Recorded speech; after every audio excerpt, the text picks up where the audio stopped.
تو بندہ مرنے کے بعد اپنے نامہ اعمال میں کوئی اضافہ نہیں کر سکتا، خود سے نہیں کر سکتا، لیکن سرکار دو عالم صلی اللہ علیہ وسلم فرماتے ہیں کہ 3 چیزیں ایسی ہیں کہ اگر انسان نے زندگی میں کر لی ہوں تو اس کی نیکیوں میں مسلسل اضافہ ہوتا رہتا ہے، ان کی وجہ سے اس کے ثواب میں اضافہ ہوتا رہتا ہے، اس کے اعمال میں اضافہ ہوتا رہتا ہے۔ وہ 3 چیزیں کیا ہیں؟ فرمایا ایک صدقۃ جاریہ، کوئی صدقہ جاریہ کسی نے کوئی اپنی زندگی میں چھوڑ کر گیا، مثلا یہ کہ کسی نے مسجد تعمیر کر دی، کسی نے کوئی تعلیم گاہ بنا دی، کوئی ہسپتال بنا دیا، کوئی شفا خانہ بنا دیا،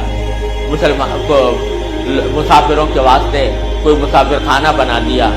مسافروں کے واسطے کوئی کنواں کھود دیا، اسے پانی کا انتظام کر دیا، کوئی ایسا عمل کہ جس کا فائدہ اس کے مرنے کے بعد لوگ دیر تک اٹھاتے رہیں،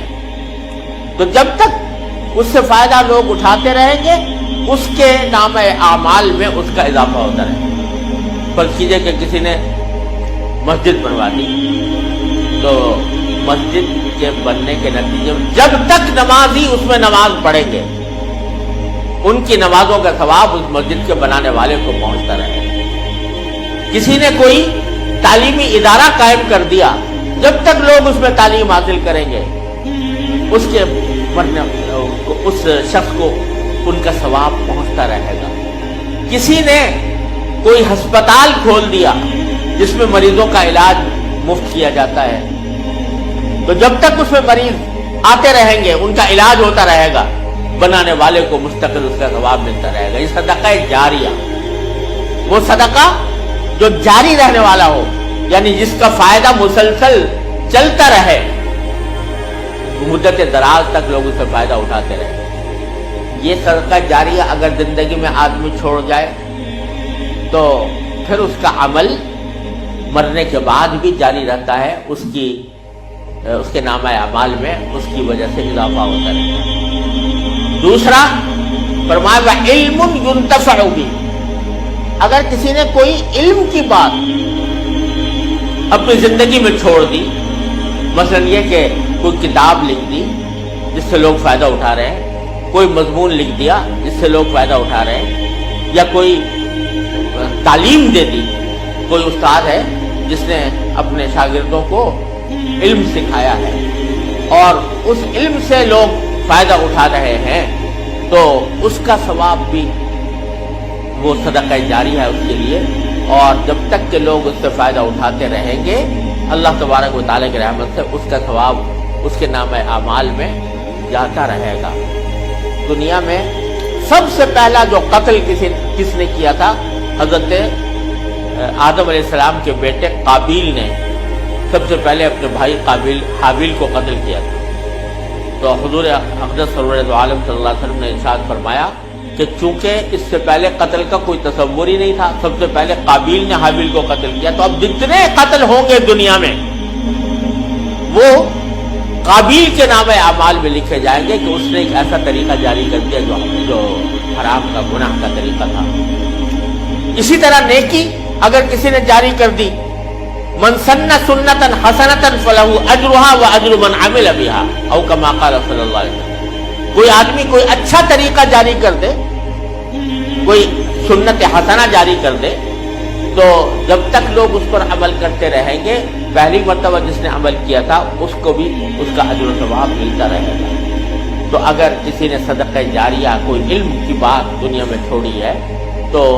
اس علم کی بات سے بھی جب تک فائدہ اٹھایا جاتا رہے گا اس وقت تک اس کو اس کے نام اعمال میں یہ لکھا جائے گا اور وہ صدقہ جاریہ ہوگا۔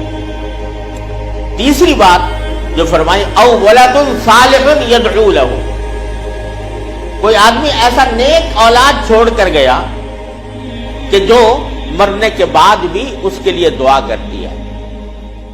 اگر اولاد نیک چھوڑ کر گیا، صالح اولاد چھوڑ کر گیا، یعنی اس کی تعلیم ایسی تھی، اس کو تربیت ایسی تھی کہ وہ ایک نیک انسان بن گیا، تو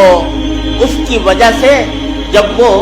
مر جائے گا، وہ باپ مر جائے گا تو بیٹا اس کے لیے دعا کرے گا کہ کہ یا اللہ میرے باپ کی مغفرت فرما دے، یا اللہ میرے والدین کی مغفرت فرما دے، تو اس کی دعا کی وجہ سے بھی اس کے نام اعمال میں اضافہ ہو۔ اور ایک حدیث میں آتا ہے کہ نبی کریم صلی اللہ علیہ وسلم نے ارشاد فرمایا کہ جب کوئی شخص اپنے کسی والدین کے لیے یا کسی بھی عزیز کے لیے کوئی دعا کرتا ہے مغفرت کی مرنے کے بعد، یا اللہ اس کی مغفرت کر دے، یا اللہ اس کو ثواب عطا فرما، اس کے درجات بلند کر دے، یہ جب دعا کرتا ہے کوئی، یا ایصال ثواب کرتا ہے کہ میں نے قرآن کریم پڑھ کر اس کا ثواب کسی اپنے مرحوم کو پہنچا دیا، تو حدیث میں آتا ہے کہ فرشتے اس جو وہ دعا کر رہا ہے یا جو کوئی ایصال ثواب کر رہا ہے اس کو ایک تحفے کی شکل میں، جیسے کوئی گفٹ دیتا ہے کسی کو، اس طرح تحفے کی شکل میں اس آدمی کے پاس لے جاتے ہیں کہ تمہارے فلاں عزیز نے، تمہاری اولاد نے تمہیں یہ تحفہ بھیجا ہے، تو وہ اس کے نام اعمال میں بھی اضافہ ہوتا ہے، اور اس کے ساتھ ساتھ اس کو خوشی بھی ہوتی ہے کہ میری اولاد نے میرے ساتھ یہ حسن سلوک کیا۔ اور یہ اگر فرض کرو کہ کسی شخص کو یہ حسرت ہو کہ میں اپنے والدین کی خدمت نہیں کر سکا، یا والدین کو جیسا حق ادا کرنا چاہیے تھا ویسا حق میں ادا نہیں کر سکا، تو اس کا بھی بہترین طریقہ یہ ہے کہ والدین کے حق میں ایصال ثواب کیا جائے۔ تو اگر کوئی شخص اپنی ایسی اولاد صالح چھوڑ کر جا رہا ہے، نیک اولاد چھوڑ کر جا رہا ہے جو اس کے حق میں دعا کرتی ہے، اس کے لیے ایصال ثواب کرتی ہے، تو وہ خود بذات خود صدقہ جاریہ ہے، وہ اولاد صدقہ جاریہ ہے۔ جب تک وہ اولاد رہے گی اور دین پر عمل کرتی رہے گی، اس وقت تک اس کے نام اعمال میں اس کا اضافہ ہوتا رہے گا، اس کو اجر و ثواب ملتا رہے گا۔